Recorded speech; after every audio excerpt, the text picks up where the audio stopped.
Ever wondered how the invisible enemy in the air we breathe could be silently wreaking havoc on our health? It's a chilling thought, isn't it?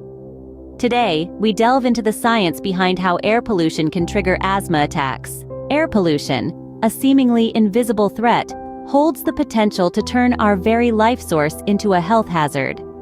Composed of a complex mix of particles and gases, the polluted air we inhale can have far-reaching effects on our bodies, especially for those with asthma.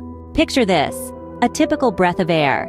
It's a simple process that we often take for granted, yet for someone with asthma, it's a constant battle. Now introduce pollutants into this equation.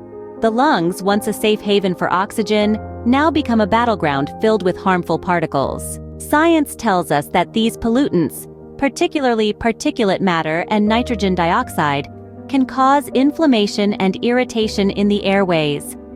For those with asthma, this is like throwing fuel on an already raging fire.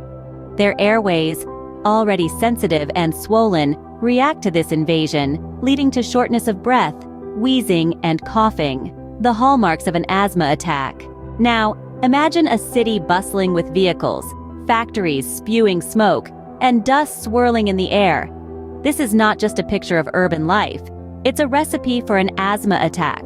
The higher the level of air pollution, the higher the risk for people with asthma. It's a direct, and unfortunately, a common correlation. Air pollution doesn't just trigger asthma attacks, it can also make them more severe and frequent. It's a vicious cycle. The more pollutants in the air, the worse the asthma attacks. And the worse the asthma attacks, the more susceptible the person becomes to the pollutants. So where does this leave us? It's quite clear that the air we breathe plays a significant role in our health, particularly for those with asthma. But it's not all doom and gloom. There are steps we can take to protect ourselves and those around us. Monitoring local air quality, limiting outdoor activities on high pollution days, and using air purifiers at home can all help reduce exposure to pollutants. In the grand scheme of things, these are small steps, but they are steps in the right direction. It's about taking control and making informed decisions about our health and the environment. To recap, we've explored the complex relationship between air pollution and asthma. We've discovered how pollutants can trigger asthma attacks and how they can make them more severe and frequent.